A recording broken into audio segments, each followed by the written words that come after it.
Hi guys, welcome to our 200 series rig rundown.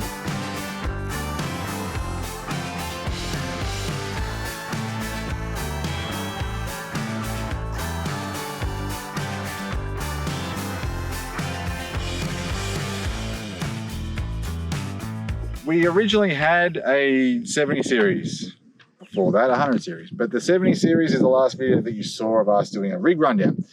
So we decided to show you around.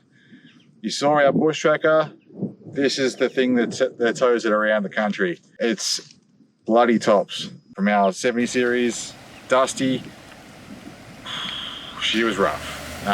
Great truck, but to do what we wanted to do and the way we wanted to do it, it was just far too rough. So we went with the limousine.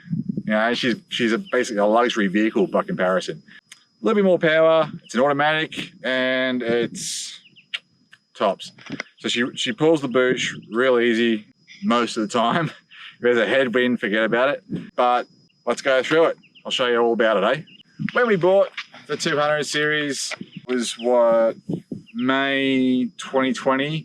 We were looking around, we chanced it. Just like we did with the Bushtracker, we just got lucky.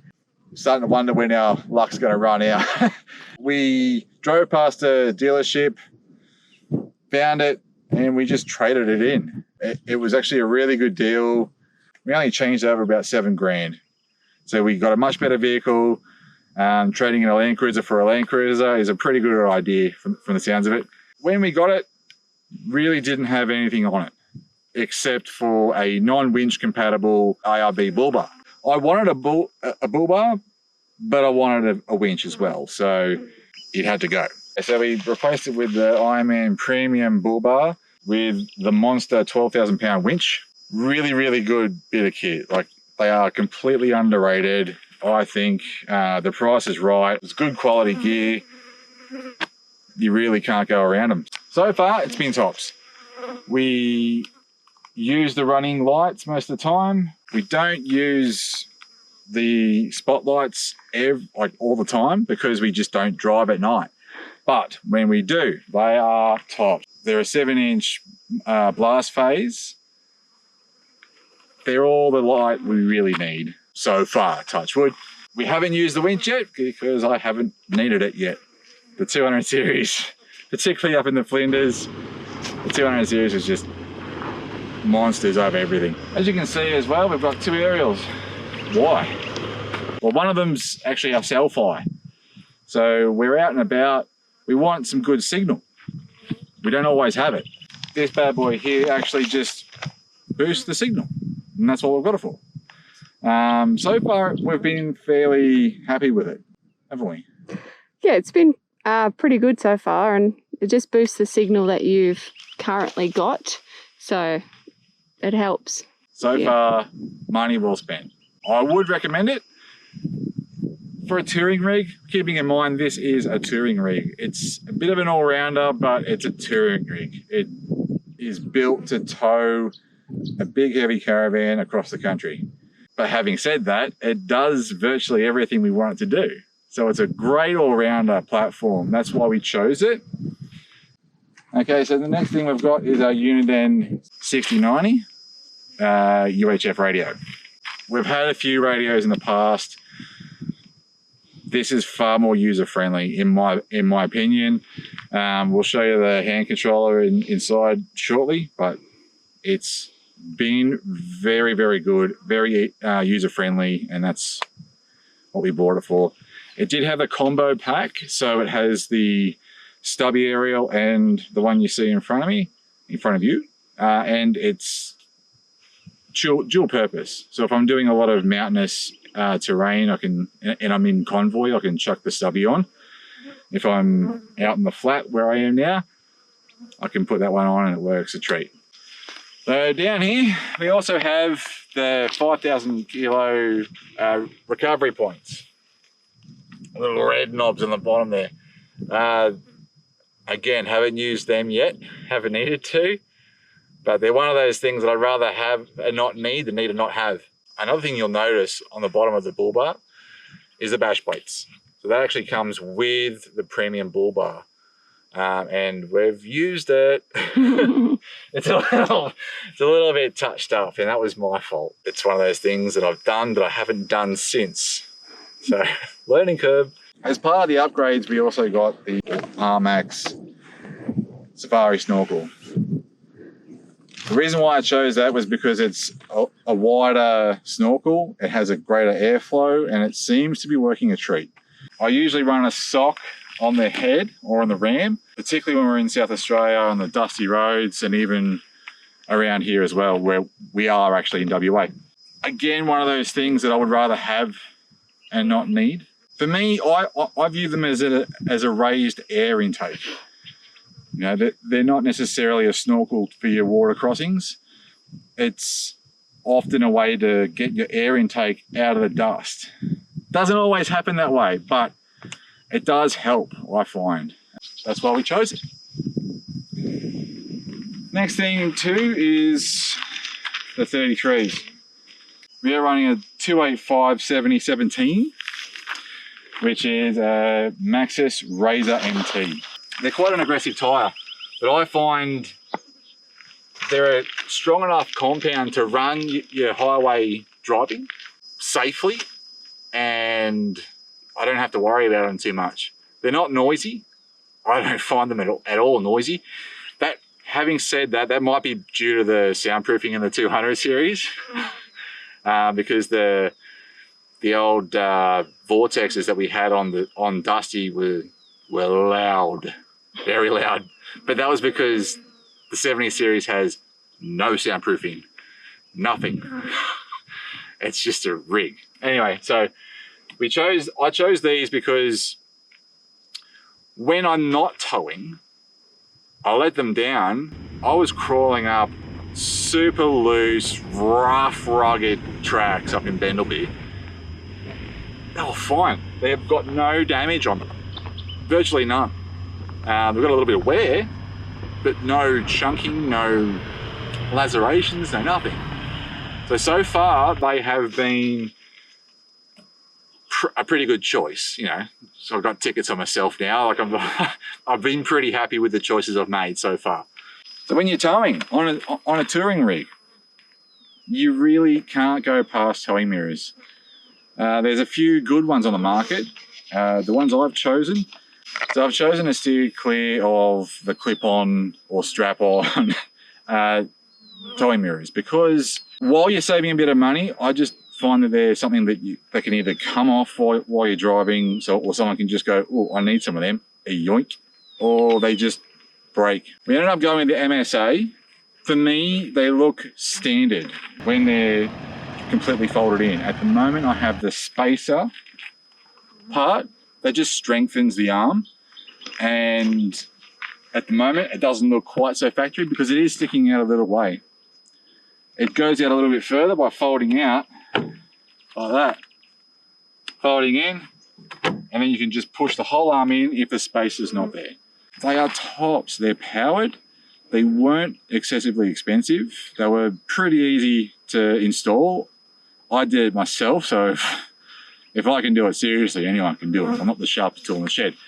So I would definitely recommend these. They are tops. On a wagon like this with a bit of flash metallic paint, which I haven't really had as much before, they look standard. They look factory. So for me, the MSA towing mirrors are the way to go for a 200 series. It's entirely up to personal preference, but for me, I think they look pretty good. The view on them is also very, very good. I haven't had any problems. I can see the van.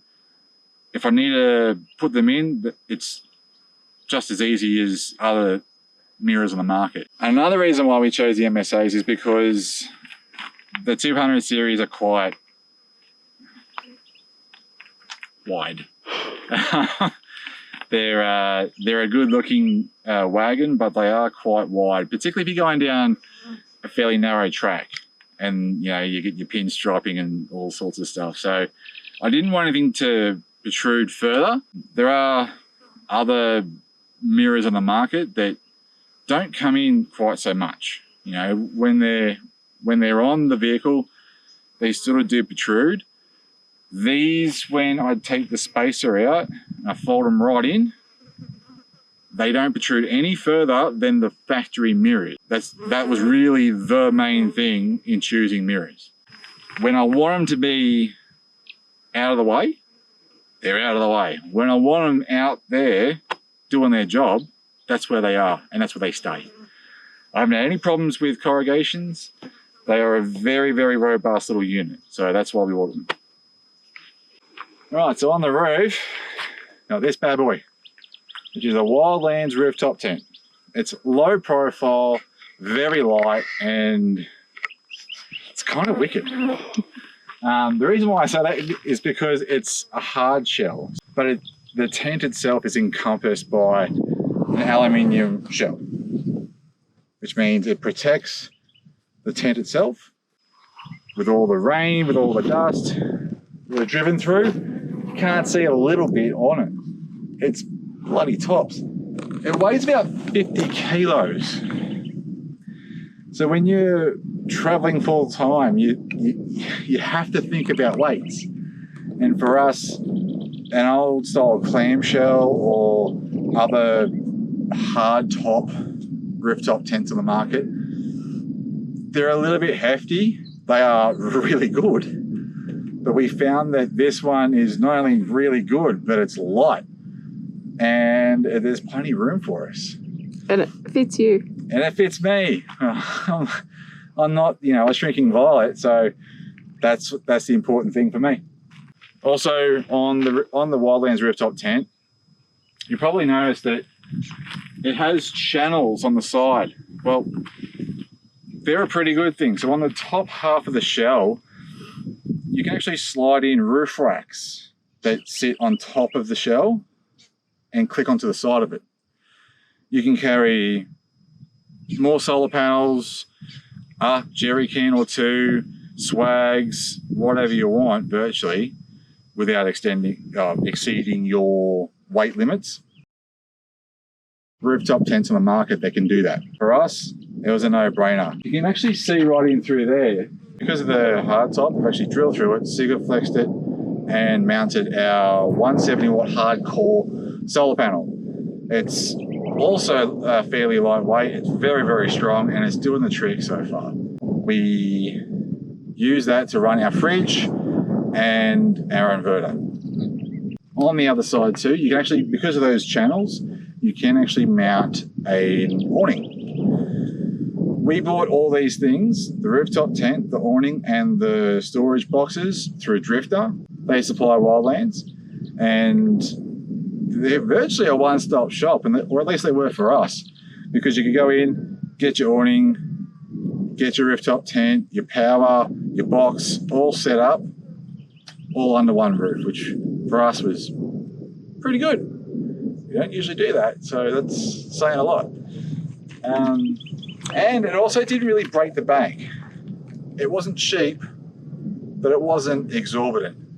So do your research, but for us, it suited us. In the Wildlands rooftop tent, you also do have an LED strip, which you can simply put in a little battery pack via USB and just plug it in.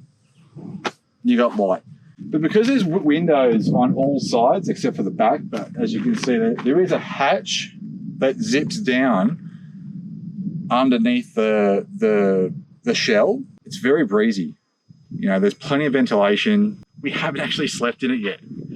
We've laid in it, we've gotten comfortable in it, and that's about it so far, to be completely honest with you. So we will probably do a bit of a review on it later on down the track after we've actually used it. But for the moment, we're just doing a rig run through and showing you what we have and what we like. Yeah, we did sleep on the mattress for like 2 weeks when we moved out of our house, or when we were moving out of our house. Alrighty, so the next thing we've got as part of the rooftop tent is our awning. So it's a 2.5 by 2.5 Drifter awning. That's all it is. It's real simple. It's pretty well built, actually. It didn't break the bank at, what, $250? I think so. So for me, that was not bad. It comes, well, You can get a spreader bar, which is the little bulge you see here. We bought as extra just to sort of tension up the canvas itself when it's put out. Just to sort of safeguard against a bit of a downpour that might buckle the whole shebang. You can buy the mounts for the Wildlands tent for this awning. Those mounts are also for pretty much, well, they're universal. You can put them on any other awning. So a 360 or 180, whatever you want. They're pretty thick gauge. They're very, very heavy duty. My only criticism is that they're only on a slight funny angle. So the shell of the rooftop tent is kind of like that. So when you put the mounts on, they're actually sort of facing down a little bit. It doesn't affect the operation. It just looks a little bit funny, in my opinion. I might fix it later on, but it's not, you know, not priority.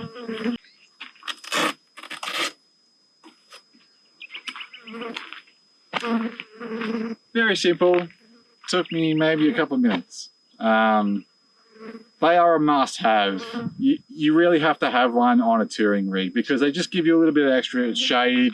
If you pull up, you want to sit down for a bit, eat your lunch, provided there's no flies. But they are a must-have, and they're fairly inexpensive. You can get the budget ones, but they will do a fairly good bit of kit, depending on your budget. Well, we're at the point where we'd rather have quality over budget gear. We want it to last. We want to do it once, and we want to do it right. So that's our philosophy on that. What we like about this is that it is pretty lightweight, pretty rugged. That's been our philosophy on every selection for every accessory that we've chosen for our touring rig. It has to be fairly lightweight, does the job well, if not better than its competitors, without breaking the bank. We've only probably put it up twice before, and it's been paying itself off each and every time. So very, very well worthwhile having one of those. Okay, so if you've never been in a 200 series before, missing out. They are a very, very comfortable family wagon that is incredibly capable off-road. Bog standard, like straight out of the box. You really don't have to do too much to them. I did, and I'm pretty happy with my choices. Inside, we haven't done a heck of a lot to customize.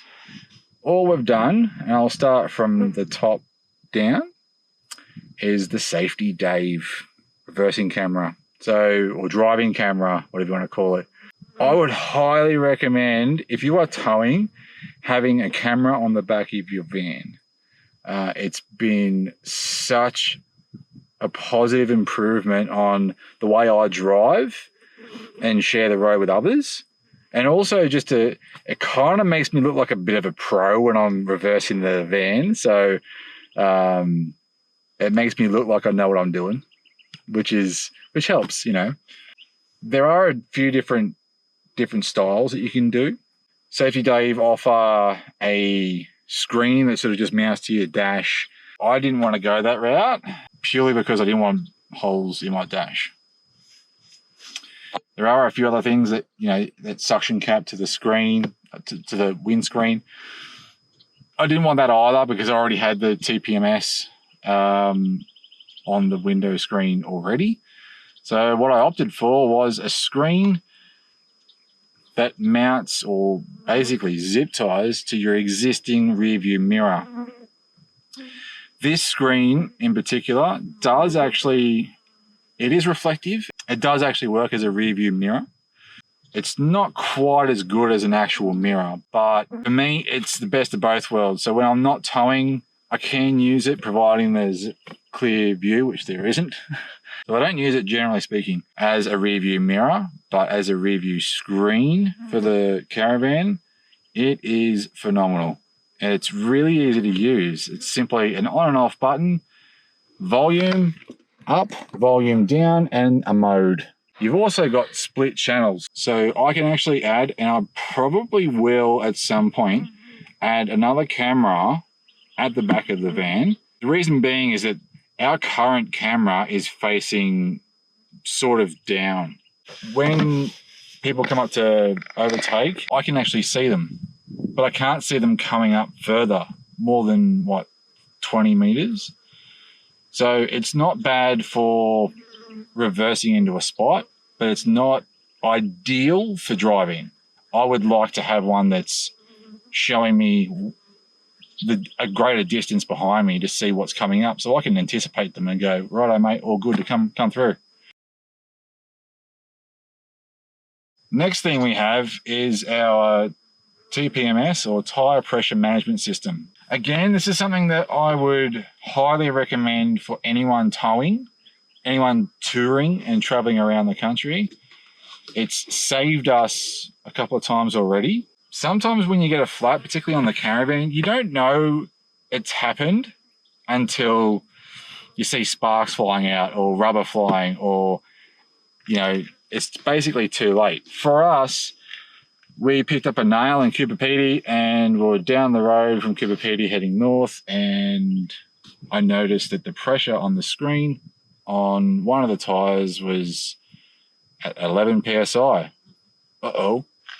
Pull over and investigate. Turns out it was a nail. So we sorted that one out, and we caught it before it became too much of an issue. So I pinched the valve while I was repairing it. Simple mistake, but I didn't catch it until we were on the road again, and then the pressure dropped, plummeted. I caught it before it became too flat, pulled over again and sorted it out. So would I pay the money again? I would pay it every day of the week, because it is something that you really, really have to have, in my opinion, particularly if you've got kids in the back. It's one of those things that ensures more safety and reduces more risk. And we want to get around the country and see everything, and I want to make sure we do it. So it's one of those safety features that we opted to take. All right, the next thing I did was I put a scan gauge, connected it to the ECU in the car. It's in pretty good nick, touch wood, the engine rather. So it's not throwing any codes yet, but if it does, the scan gauge will pick it up. So that's all it is. Has a few buttons. When you turn it on, so if you can see that, it'll give you a readout of the basic runnings of the motor. If it does throw a code, it'll come up with a code, and then all you have to do is just Google it, figure out what the code is, and then it's easy to diagnose for your mechanic, or even yourself if you're mechanically minded. Each fault has a code. And that's talking about every vehicle across the board.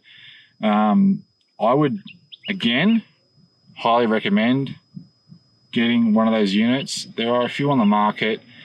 You don't necessarily need to spend big on them. They're not something that are particularly expensive, but I would absolutely buy one and have it in my vehicle. The scan gauge is definitely well worth it. Now, this is something that Bianca put in. She's very, very proud of it, and I'm very fond of it, is these phone mounts. They are magnetic. All they do is they stick to your dash. Once they're there, they are there. They are properly strong, mate. And then you put a magnetic strip on your phone. Bam. It's not moving around, eh? Like that's not going anywhere. So we've been through some pretty rough stuff, and that's stayed right there on both of them. Actually, no, I lied. Bianca's fell off because the case didn't hold the magnetic strip as good, but these are what's important, because you can always, stick that strip on another case, it's fine, but these are tops. We didn't want anything to drill into the dash. I don't like holes. I don't like drilling holes in my Caravan or my car. I hate the idea, because I've bought secondhand cars that previous owners have pulled accessories out, and it's just riddled with holes, and I'm not a fan. So I like to keep my cars screw hole free. This is the Uniden CB radio unit. It's got a few buttons on there, and it does look kind of a little bit sophisticated, but I guarantee you it's not. It's pretty easy to use. That's all I can really say about Uniden. I've used them before, and I actually kind of prefer them. That's just a personal choice. It's a bit like Holden and Ford. You're either a Uniden or a GMA fan, and I like Uniden. I got what I got, and I like it. That's it. While we're here, we've kind of got the Grey Nomad car. We kind of have the Grey Nomad van. So, in keeping with tradition or style, we've got the Grey Nomad seat covers. The Grey Lamb's wool seat covers. I had these vinyl black dark seat covers, as good quality as they are, and they are a good bit of kit. Your butt gets sweaty, and it's kind of uncomfortable. And also, I drove that car. If it was in a different car that was better insulated, those seat covers would have been fine. But because they were in a 70 series that had no insulation whatsoever, my kidneys froze in winter when I got into the thing in the morning to go to work. So I wasn't having that this time around, so we opted for the luxury version. And it's been really, really comfortable. Bianca falls asleep in this chair a lot. And rightly so, because it's very, very comfortable. Oh. Oh, don't go into all the accessories Bianca has to sit with. I just thought I'd throw that one in. Okay, so editing Bianca here. I just realised that when Grant was filming our car run-through video, that we didn't actually touch on one of our most requested modifications that we have in the car, and it's in the back seat, and it's our hat rack. So as you can see, we have an abundance of hats here hanging from the ceiling in the car. So these hats, what they're hanging on is an Oki strap. So these are adjustable Oki straps that we got from Bunnings. They're, I don't know, like $7 each. They do the trick. We've not had one hat fall off that rack ever. So pretty happy. Anyway, back to Grant.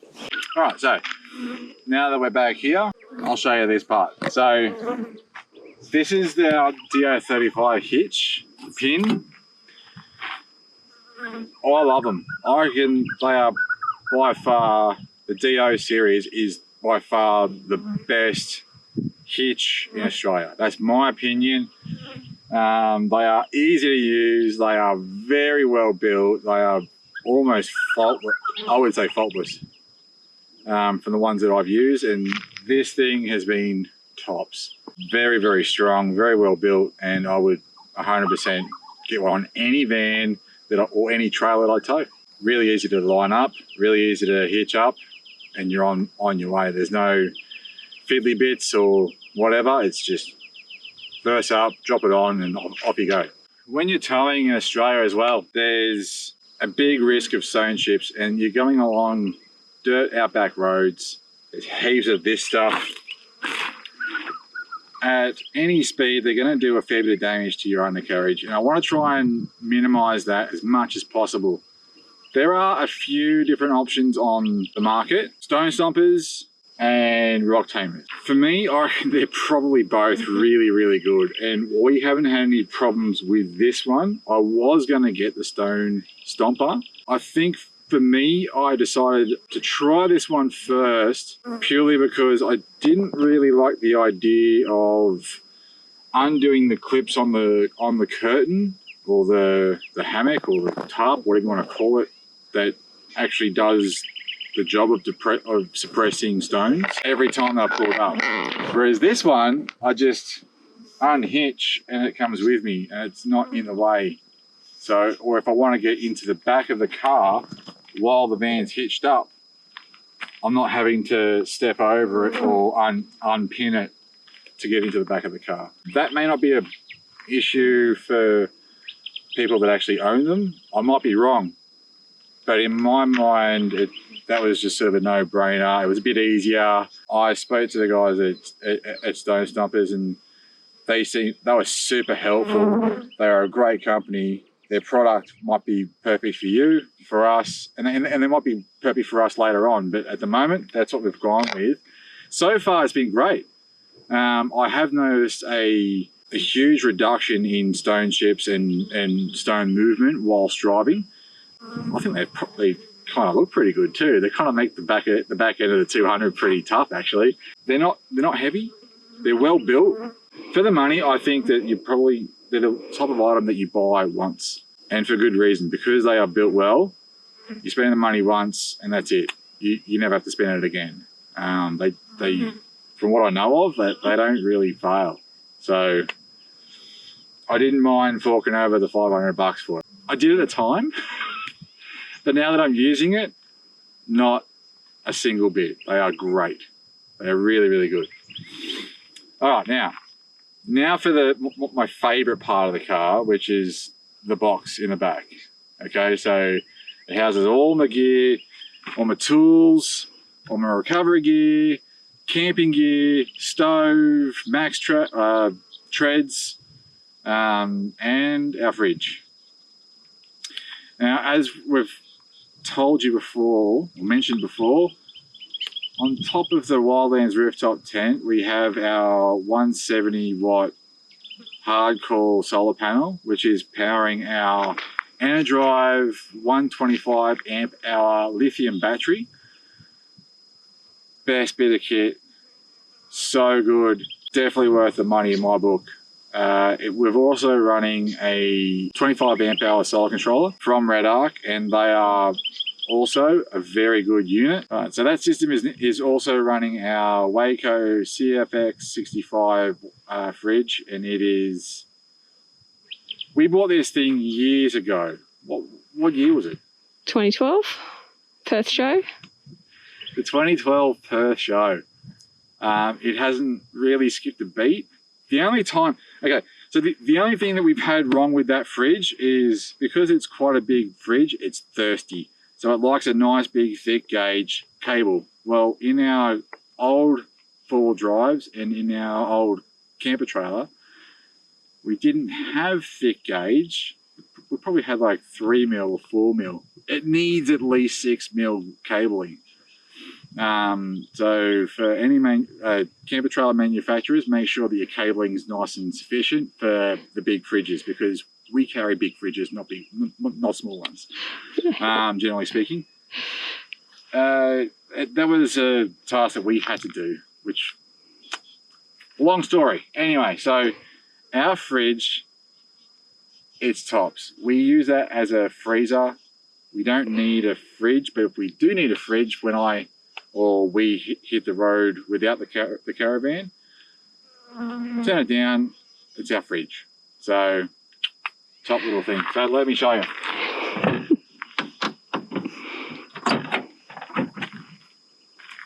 Now, straight off the bat, I'll tell you right now, probably the reason why, and it's probably the singular reason why we went with Drifter,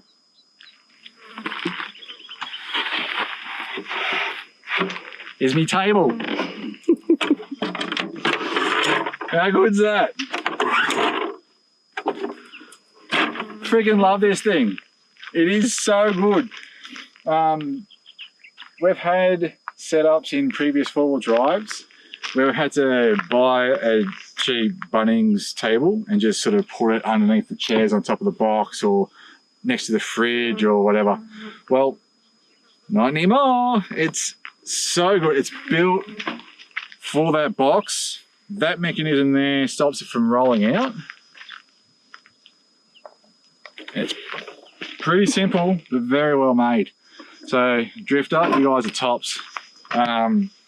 The slides themselves on the drawers are all Teflon. They're not rollers.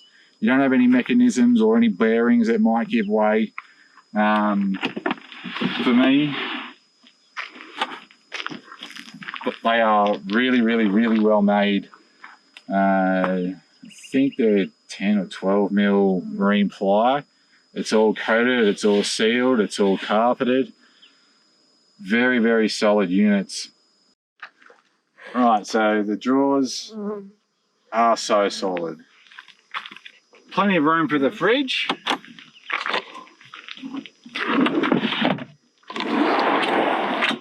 Out she comes, and there she is. Alright, so we just use that as a freezer. We set it for about -14, -15. Excess gluten-free bread, meat, some ice creams even. That's what it's used for at the moment. Very, very solid. Haven't had any problems with it. So at the moment we're in conjunction with the battery and the solar panel and the battery charger. We are running a Xantrax 1800 watt inverter. We are changing that purely because we only had that inverter already out of the Bushtracker. We replaced it with the Energizer system, so we thought, well, what are we going to do with it? We'll chuck it in here, see how it goes. I think there's something wrong with it, so we're going to replace it pretty soon. So at the moment, we've got the controller for that, the power point for the inverter, and a control panel with cigarette sockets and USB point right there. The batteries and the solar charger are at the front of the box, between the box and the seat. Tucked away, out of the way, you never know they were there. Doesn't weigh as much as it probably could have if it was an AGM battery system. So that's why we went with that direction. I like these boxes. They are a little bit weighty, but boy, are they tough. They are very, very strong, and that's the ethos I was talking to you about before. It has tie down points up here. So for our camp chairs when we leave the van, our recovery treads, the ladder for the rooftop tent also sits here with a couple of ratchet straps. There is storage on the wings down here. So any spare parts, I've got spare bearings for the van, extra belts and things like that, all in there, tucked away nice and neat. Around the side here, we have our Coleman, our beloved Coleman 3 burner stove. Again, we bought that about the same time as the fridge. Same show. Same show, and I love that little stove. It is so good. It pumps out the heat. It doesn't use a heck of a lot of gas. It has enough room for everything you need to cook. We are cooks. We can have 2 or 3 things on the go at any one time, and there's 3 burners for it. It has a good little hot plate, so turn it down just before it conks out on you. That's almost the perfect temperature for pancakes. So I like your pancakes. It's about the size of a briefcase, so it doesn't take up a heck of a lot of room. It has multiple fittings for different gas bottles, and that's why we like it. It's just so versatile, and it's really well built. We haven't had any problems with it. It is probably the best bit of kit we have bought, and the longest lasting bit of camping gear that we've bought so far, I'd say. We also have a 200 watt solar blanket from Kings. The times we have used it, it's been really, really good. Again, I would say if you're going to go remote, if you're going to go around Australia, it's one of those things that can safeguard against being broken down or running out of power to start your car, particularly an automatic, in the middle of nowhere. So hook that up, and you're golden. in case you leave a light on or a door open or something overnight, which we've done. Yep. There you go. In the back here too, we also have an MSA car bra. Oh yeah. We bought that years ago. Haven't used it yet, haven't needed it, but again, it's the old condom philosophy. I'd rather have it, not need it, than need it, not have it. When they installed the box at Drifter, I asked them to put some lights on the back here. So got the yellow light for the bug deterrent, and the white light throws enough light out. It draws almost no power. Good little light. It's pretty much all I need. I might end up putting one sort of along here. I had a similar setup on the 100 series years ago. It kind of looked a bit like, I felt like I was in Vegas with all the lights at the tailgate, but because there was a lot, probably 2 meters, a meter here and a meter there of LED strips. Very, very bright, but it's kind of what you want. Down here, this is my drawer of many things. So I have all my tools, my tire repair kit, tool pouches. I'll go through them on a later video, extra light, and my recovery gear. I bought a recovery kit from All For Adventure. They recover vehicles all day long. So they must be onto some fairly good kit, and I reckon they are. So that's why we went with those. And it's lighter. And it's lighter. It's convenient. They've bundled it up together. You just buy it online, and like almost a day later or 2 days later, it rocked up on the front door super quick. So yeah, can't complain about that. That's them me tools. And up here we have extra camping gear. So that's it. That's just a drawer divider, which I don't usually use. In the back here we have our extra camping plates, cups, you know, utensils, whatever. In the front we have our veggie barbie, our camp ovens, billies, fire starters, and extra towels. So that's all of our camping gear that we haven't really used yet because we haven't left our van as yet, but stay tuned, we will. I'll do a video later on with the minutiae of all the stuff we have in there. So all the rundown with my recovery gear, the air compressor and so on. But I do run an air compressor. It's a single piston XTM, 60 litre a minute compressor. It's pretty good. Like that, we just picked it up for, you know, a couple $100 from BCF. It was on sale for so 100. far it's been, it goes pretty well.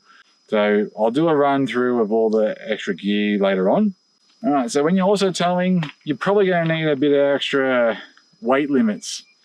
Anyone who's towing will be a little bit fanatical about weights and weight limits on their vehicles and their caravans. I'm no different. I opted for the Lovells GVM Upgrade, the 3.8 ton. For me, from the reading that I did, it suited us. They do a really, really good bit of kit. I also opted for the diff drop just to align the front axle a little bit better. That's also Lovells as well. I would always recommend a GVM Upgrade if you're going to do what we're doing. Just to sort of say, again, safeguard. It's it. There's no point in getting out here and doing what we're doing if you're not being safe about it. Do your research, do your reading, ask people that are already doing it like us. Like, I'll answer any and all questions that I possibly can. I'm not an expert, but I've done my research that suits us and has gotten us out here. So ask us whatever you want to ask us, because I'm more than happy to answer any questions.